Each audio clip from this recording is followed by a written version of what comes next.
예, 안녕하세요. 반갑습니다. 한석헌입니다. 이번 시간에도 지난 시간에 이어서 카네기의 인간관계 30가지 원칙을 읽어보겠습니다. 행복한 인생을 위해서 그리고 사업의 성공을 위해서 너무너무 중요한 인간관계 30가지 원칙을 읽어보겠습니다. 이러한 원칙만 잘 우리가 생활 속에서 실천할 수 있다면 정말 행복과 성공 모든 것을 다 얻을 수 있을 것 같습니다. 그리고 현재 수입보다 정말 5배, 10배 이상 상승할 수 있는 그런 큰 성공도 이 원칙을 통해서 얻을 수가 있을 것 같습니다. 이번 시간에는 5번째 원칙, 미소를 지어라부터 읽어보겠습니다. 미소는 인간이 표현할 수 있는 가장 아름다운 예술이다. 당신의 미소는 이를 쳐다보는 사람들의 인생을 빛나게 해준다. 나의 작은 미소를 통해서 쳐다보는 모든 사람들의 인생을 빛나게 해주고 기쁘게 해주는 그런 효과가 있습니다.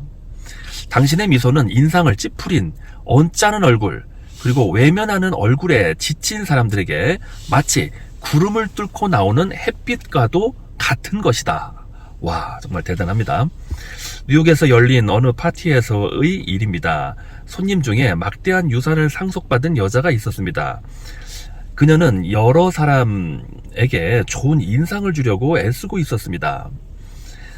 최고급 모피와 다이아몬드, 진주 등 값비싼 장신구로 몸을 감싸고 있었지만 얼굴에는 심술궂고 교만한 표정이 역력히 드러나 있었습니다. 그녀는 모든 사람들이 알고 있는 사실, 즉 입고 있는 옷보다 얼굴에 나타나는 표정이 훨씬 더 중요하다는 사실을 모르고 있었습니다. 찰스 슈아브는 자신의 미소가 100만 달러짜리라고 말한 적이 있습니다. 그는 진리를 알고 있었습니다. 슈아브의 성공은 그의 인격, 매력, 사람들이 자신을 좋아하게 만드는 능력 등에 의해 얻어진 것입니다.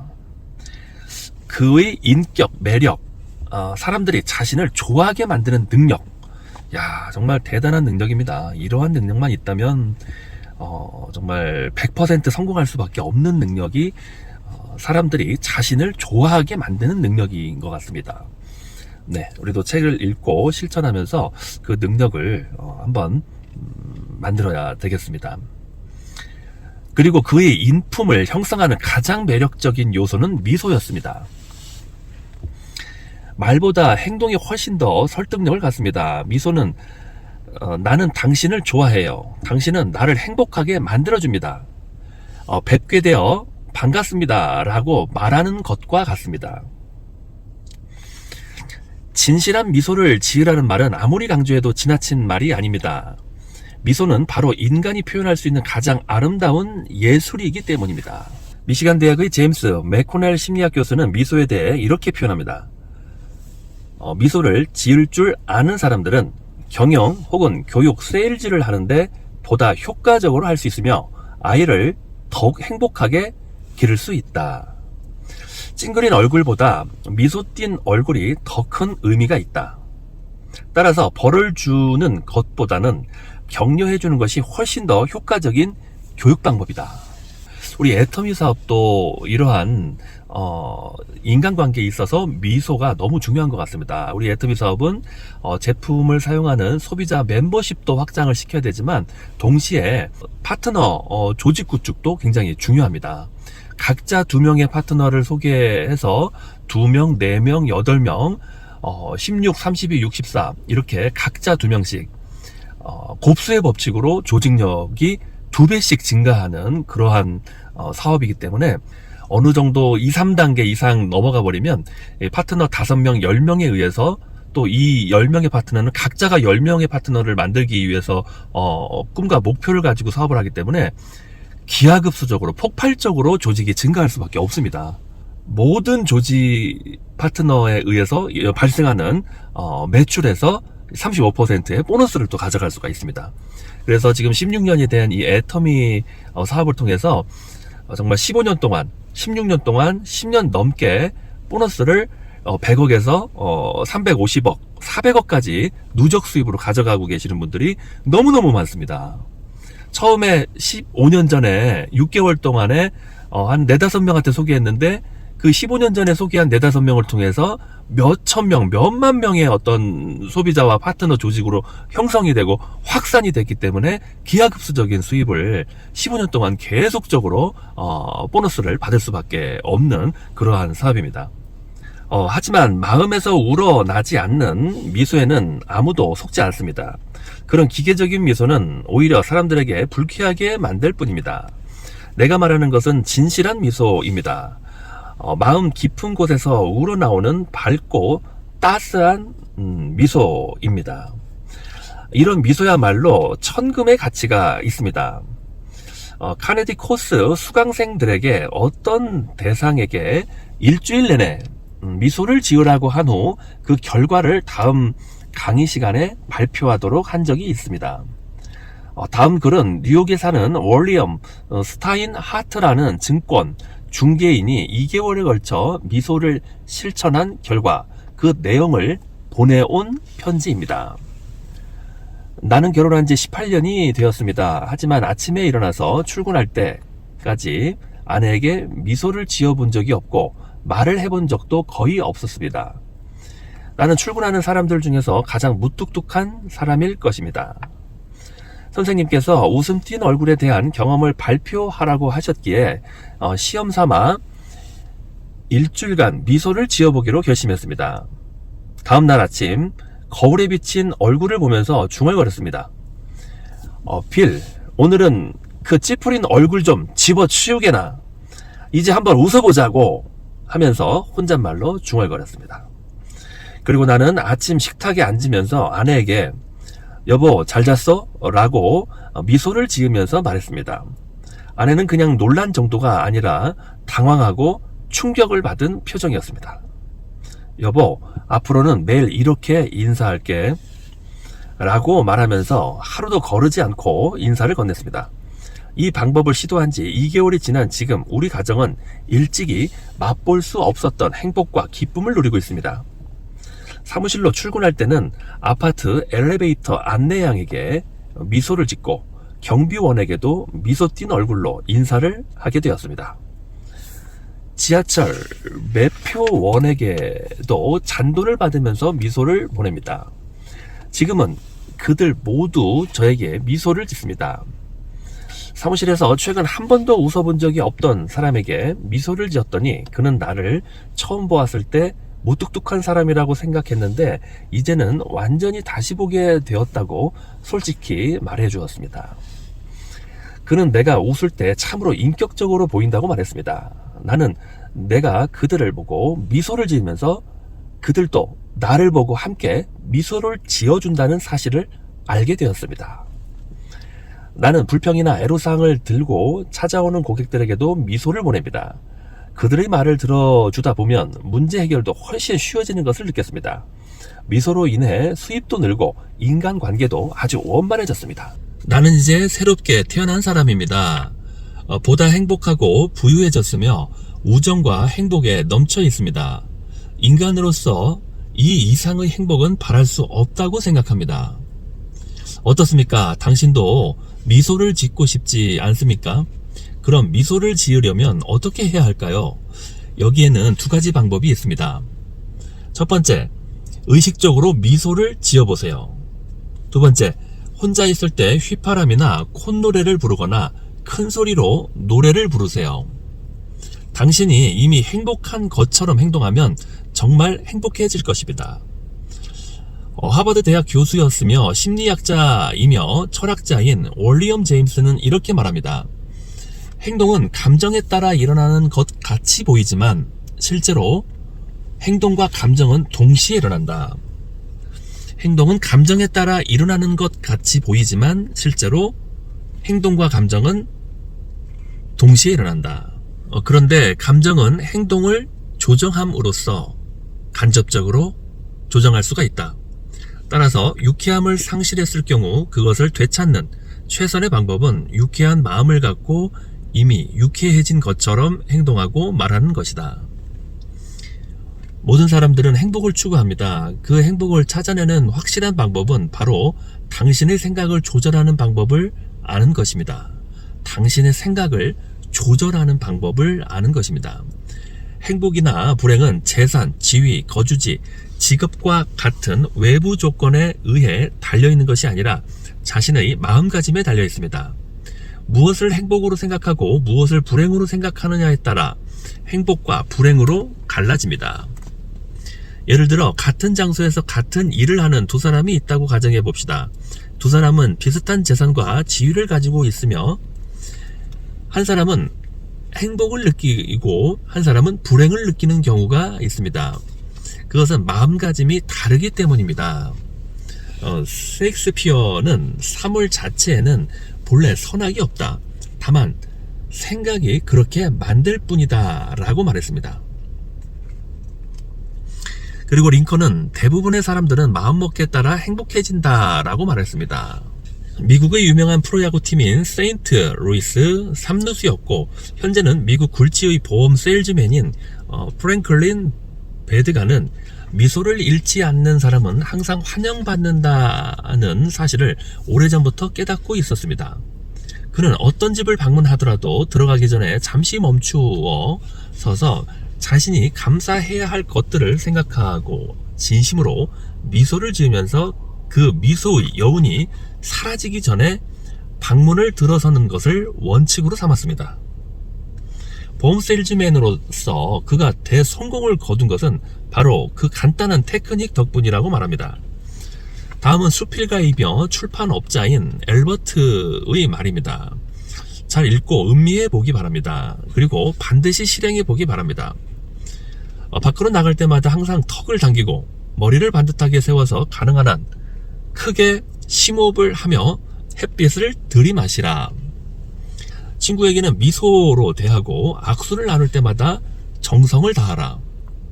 오해받을까 두려워하지 말고 적에 대한 생각으로 단 1분 1초도 허비하지 말아라. 오직 당신이 하고자 하는 바를 분명히 정하고 옆길에 새지 말고 목표를 향해 곧장 전진하라. 크고 훌륭한 일을 성취하겠다고 생각하고 항상 그것을 염두에 둬라. 그러면 시간이 흐름에 따라 당신도 모르는 사이에 목표 달성에 필요한 기회를 붙잡고 있음을 느끼게 될 것이다. 이는 마치 산호충이 조류로부터 영양분을 섭취하는 것과 같다. 또한 성실하고 남에게 도움이 될 수 있는 유능한 당신의 모습을 마음속에 그려라. 그러면 당신이 품고 있는 그러한 생각이 시간이 흐름에 따라서 당신으로 하여금 그러한 인물이 되게 해줄 것이다. 마음은 위대한 것이다. 올바른 정신 자세를 갖도록 하라. 용기, 정직, 그리고 명랑한 정신 자세를 항상 지속시켜라. 올바른 정신 태도는 뛰어난 창조력을 갖고 있다. 모든 일들은 소망하는 데서 생겨나고 진심에서 우러나온 신실한 기도는 응답을 받는다.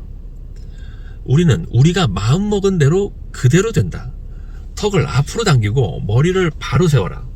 우리 인간은 미완성의 신들이다. 예로부터 중국인은 현명하고 처세에 능숙했습니다. 여기에 우리가 기억해야 할 명언이 있습니다. 웃지 않는 사람은 장사를 해서는 안 된다. 당신의 미소는 호의를 전달하는 심부름꾼입니다. 당신의 미소는 이를 쳐다보는 사람들의 인생을 빛나게 해줍니다. 당신의 미소는 인상을 찌푸린 언짢은 얼굴, 외면하는 얼굴에 지친 사람들에게 마치 구름을 뚫고 나오는 햇볕과도 같은 것입니다. 대단합니다. 특히 직장 상사나 고객, 선생님이나 부모님, 아이들에게 시달림을 받고 있는 사람들에게 당신의 미소는 이 세상에서 절망적인 것만이 있는 것이 아니라 기쁨도 있다는 사실을 깨닫게 해줍니다. 오펜하임 콜린스사의 크리스마스 시즌 때 내보낸 광고문 속에는 이런 철학이 잘 표현되어 있습니다. 크리스마스에 보내는 미소의 가치라는 제목으로 한번 글을 읽어보겠습니다. 미소는 돈이 들지 않지만 많은 것을 이루어냅니다. 미소는 받는 사람의 마음을 풍족하게 해주지만 주는 사람의 마음을 가난하게 하지 않습니다. 미소는 순간적으로 일어나지만 그 기억은 영원히 지속됩니다. 미소 없이 살아갈 수 있을 만큼 부자도 없고 미소의 혜택을 누리지 못할 만큼 가난한 사람도 없습니다. 미소는 가정에서 행복을 꽃피우게 하며 사업에서는 호의를 베풀게 하고 친구 사이에는 우정의 표시로 나타나기도 합니다. 미소는 지친 사람에게는 안식이며 절망에 빠진 사람에게는 격려이며 슬픈 사람에게는 희망의 빛입니다. 또한 세상의 어려움을 풀어주는 자연의 묘약입니다. 하지만 미소는 돈으로 살 수 없고 강요하거나 빌릴 수도 없으며 훔칠 수도 없습니다. 미소는 아무런 대가 없이 줄 때만 빛을 발휘하는 것이기 때문입니다. 그러므로 크리스마스 쇼핑의 마지막 혼잡 때문에 저희 판매원이 지쳐서 미소를 보내지 못하게 되면 당신이 먼저 그들에게 미소를 보내주지 않겠습니까? 왜냐하면 너무나 많은 미소를 준 나머지 더 이상 줄 수 있는 미소가 없는 이들이야말로 누구보다도 더 미소가 필요하기 때문입니다. 서머리 요약 부분을 한번 읽어보겠습니다. 첫인상을 좋게 하는 간단한 방법. 사람의 얼굴에서 어리란 정신, 사고, 사상, 이념을 나타내고 굴은 보인다는 의미입니다. 다시 말해 얼굴을 보면 그 사람에 대해 알 수 있는 것과 같습니다. 미소는 꽃이 피는 것과 같습니다. 미소는 선물을 주고 선행을 베푸는 것과 같습니다. 여러분이 미소를 보내면 상대방도 미소를 보내지만 여러분이 화난 표정을 보이면 상대방도 불편한 얼굴로 대하게 됩니다. 도전적인 상황 속에서 미소가 만들어내는 결과는 매우 놀랍습니다. 당신의 미소는 당신의 선한 의도를 전달하는 메신저가 되는 것이죠. 눈살을 찌푸리고 있는 사람들이나 고개를 돌리고 외면하려는 사람들에게 당신의 미소는 구름을 뚫고 나오는 햇빛과도 같습니다. 상사로부터 스트레스를 받고 있는 동료 혹은 힘들어하는 고객이나 가족이 있다면 미소를 보여주세요. 미소는 희망을 일깨워주고 우리의 삶 속에 기쁨이 존재함을 느끼게 해줍니다. 미소와 함께 하루 15번 이상 크게 웃을 수 있다면 건강하게 살 수 있습니다. 쑥스럽고 어색하시다고요? 그러면 출퇴근 시간 차 안에서 해보는 것은 어떨까요? 미소는 인간이 표현할 수 있는 가장 아름다운 예술입니다. 행동으로 옮겨보세요. 숫자 5는 오늘을 의미합니다. 오늘은 우리에게 최고의 선물이요 축복입니다. 오 하면서 매월 5일에는 의식적으로 밝게 미소를 지어보세요. 우리는 행복하기 때문에 웃는 것이 아니라 웃기 때문에 행복해집니다. 한 시간에 한 번씩 누군가에게 미소를 보낸다면 어떤 변화가 일어날까요? 여러분의 밝은 미소는 사람들에게 크나큰 선물이 될 것입니다.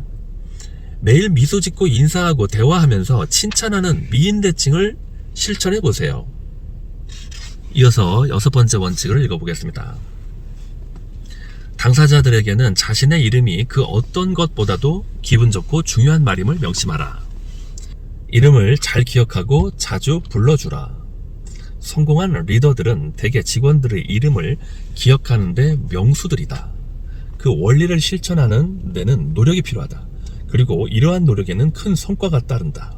카네기가 민주당 전국위원회 의장과 최신부 장관을 역임한 짐 팔리를 인터뷰한 적이 있었습니다. 짐 팔리는 고등학교도 마치지 못했지만 46살이 채 되기 전에 4개의 대학에서 명예 박사 학위를 받았고 1932년 프랭클린 루즈벨트의 선거위원장이 되어 루즈벨트가 영광스런 백악관의 주인이 되게 하는데 크게 기여했습니다. 카네기는 짐 팔리에게 그의 성공 비결을 물었습니다.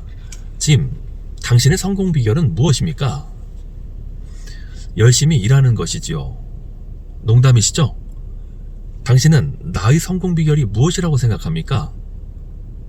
당신은 수천 명의 사람들의 첫 이름자만 말해도 그들의 얼굴을 모두 기억할 수 있는 분이라고 알고 있습니다. 아니, 틀렸소. 나는 5만 명의 이름을 기억할 수 있습니다.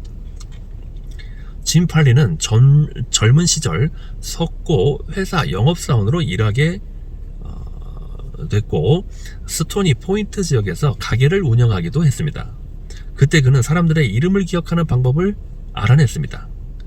그는 새로운 사람을 만날 때마다 그 사람의 성과 이름, 가족상이나 직업, 정치적 견해 등을 물어본 뒤 이것을 하나의 그림으로 정리하여 머릿속에 새겨두었다가 그 그림을 반복적으로 떠올렸습니다. 그 결과 1년이 지난 뒤 그 사람을 만나더라도 그의 가족들 안부를 묻거나 뒷뜰에 있는 정원수 얘기까지 할 정도가 되었습니다. 루즈벨트가 대통령 선거 유세를 하기 몇 달 전 짐 팔리는 하루에 수백 통의 편지를 각 지역의 사람들에게 보냈습니다. 그리고 기차를 타고 19일 동안 20개 주의 순회를 했습니다. 마차, 자동차, 기차, 배를 타고 마을마다 방문하여 사람들과 식사나 차를 같이 하면서 허심탄회하게 대화를 나누었습니다. 그 후 뉴욕에 도착하면 즉시 팔리는 방문했던 각 마을의 대표에게 편지를 보내 자신이 만난 사람들의 명부를 만들어서 보내달라고 부탁했습니다. 그 명단의 최종 인원은 수만 명에 달했으며 짐은 그 한 사람 한 사람에게 다정다감한 편지를 보냈습니다. 그 편지는 친애하는 빌이나 친애하는 제인으로 시작했고 항상 끝에는 짐이라는 서명이 되어 있었습니다. 사람들이 전 세계 모든 사람들의 이름을 합친 것보다 자신들의 이름에 더 많은 관심을 갖고 있다는 사실을 팔리는 아주 오래전부터 알고 있었던 것입니다. 팔리의 사례처럼 정치인들이 기억해야 할 첫 번째 원칙은 유권자들의 이름을 기억하고 불러주는 것입니다. 유권자의 이름을 잊어버리는 것은 표를 잃는 것과 같습니다. 프랑스의 황제이며 보나파르트 나폴레옹의 조카였던 나폴레옹 3세는 소개받은 사람의 이름을 모두 기억할 수 있음을 자랑스럽게 생각했습니다. 그는 어떻게 사람들의 이름을 기억했을까요? 그가 사용한 방법은 지극히 간단합니다. 첫째, 상대방의 이름을 제대로 알아듣지 못했을 경우에는 미안하지만 다시 한번 말씀해 주십시오 라고 말했습니다. 그리고 생소한 이름의 경우에는 어떤 글자를 씁니까? 라고 다시 묻습니다. 둘째, 대화하고 있는 동안 몇 번이고 되풀이하여 이름을 그 사람의 얼굴, 표정, 전체적인 모습과 연관 지으려고 노력합니다. 셋째, 만일 당신이 중요한 인물이라면 그는 더 많은 노력을 기울였습니다. 혼자 있는 시간이 되면 그는 메모지에 상대방의 이름을 적고 정신을 집중시켜 정확히 외운 다음 그 메모지를 찢어버립니다. 이처럼 그는 눈과 귀를 통해 이름에 대한 인상을 간직했던 것입니다. 앤드류 카네기의 성공 비결도 이와 마찬가지입니다. 사람들은 그를 강철왕이라 불렀지만 정작 본인은 강철 제조에 관해서 아는 바가 거의 없었습니다. 그는 강철에 대해서 자기보다 월등히 많이 알고 있는 수백 명의 사람들을 거느릴 뿐이었습니다. 그는 어린 시절부터 조직을 운영하는 능력과 리더십을 발휘했습니다. 카네기는 10살 때 사람들이 자신의 이름에 얼마나 애착을 갖고 있는지를 깨달았습니다. 강철한 카네기는 10살 때 사람들이 자신의 이름에 얼마나 애착을 갖고 있는지를 벌써 10살 때 깨달았다고 합니다.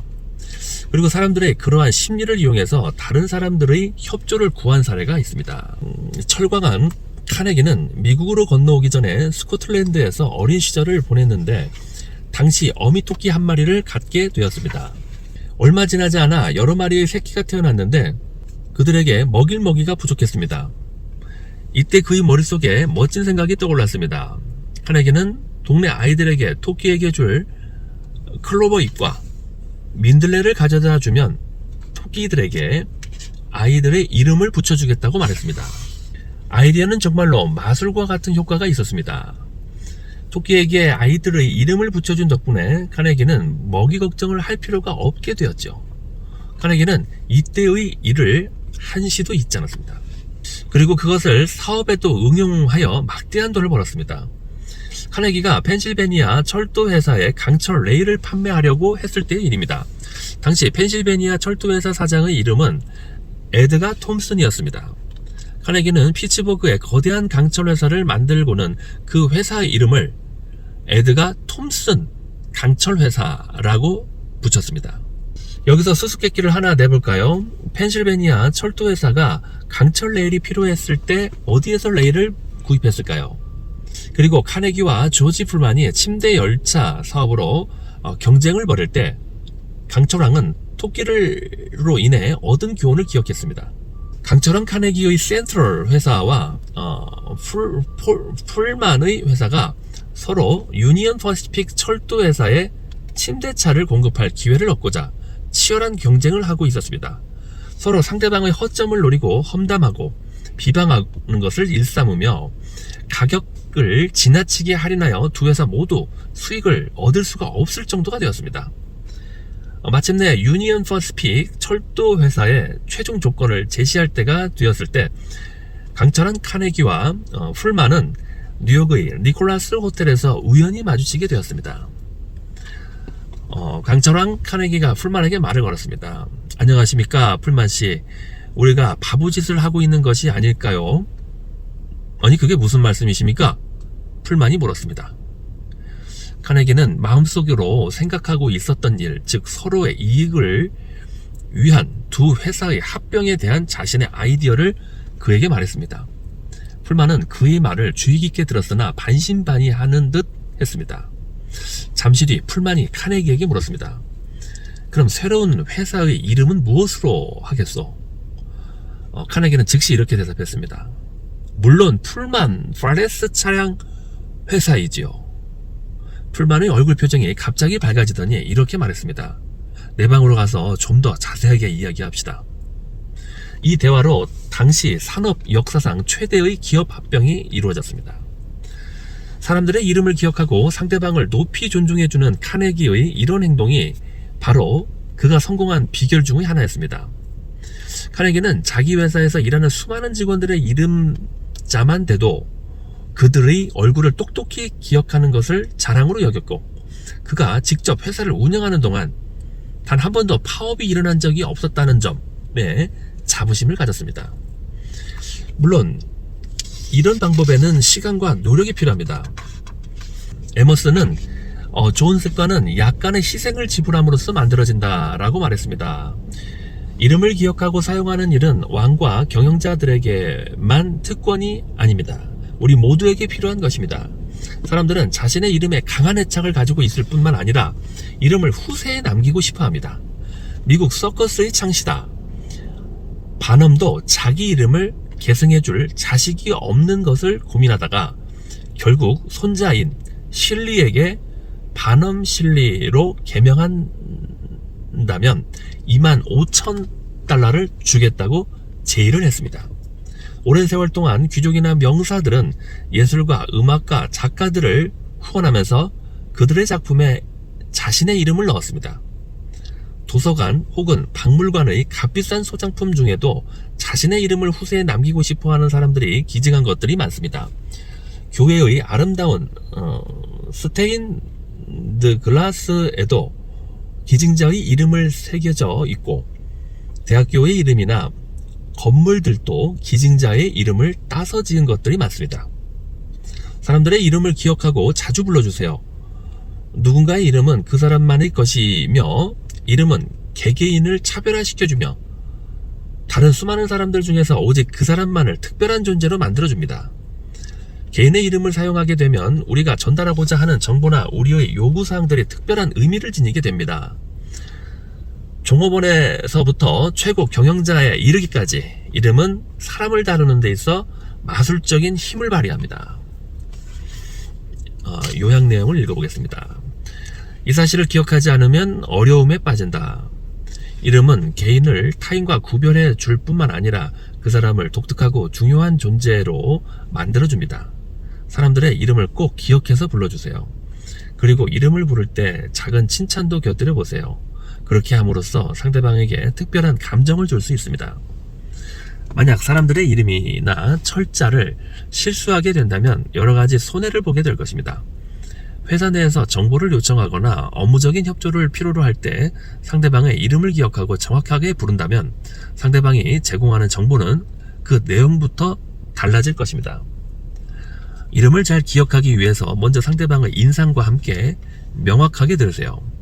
그리고 마음속으로 여러 번 반복하고 대화 도중 자주 사용해 보세요. 마지막으로 헤어질 때 이름을 불러준다면 좋은 인상을 심어줄 수 있습니다. 이름을 지속적으로 기억하기 위해서는 어떤 광경을 생각하면서 연상해 보세요. 중요한 것은 상대방의 이미지와 함께 이름을 반드시 기억하겠다는 의식을 가지는 것입니다. 고객의 이름뿐만 아니라 가족의 이름까지 기억하는 것은 큰 자산이다. 행동으로 옮겨보세요. 숫자 6은 사람의 신체, 육체를 뜻합니다. 사람의 신체 모두가 중요하겠지만 이름은 특히 그 사람을 상징합니다. 매월 6일에는 만나는 모든 사람들의 이름을 잘 기억하고 자주 불러주세요. 누군가와 대화를 나눌 때 이름을 기억할 수 있도록 여러 번 반복하세요. 자신의 이름에 대한 값어치를 한번 매겨보시고 가치 있는 이름이 되도록 의미를 부여해보세요. 인간관계에 있어 마술과도 같은 힘을 얻기 위해서 이름을 잘 기억하고 자주 불러주세요.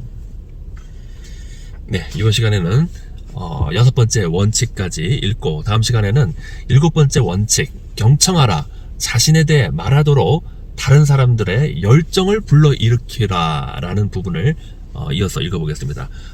이번 시간 마치겠습니다. 감사합니다.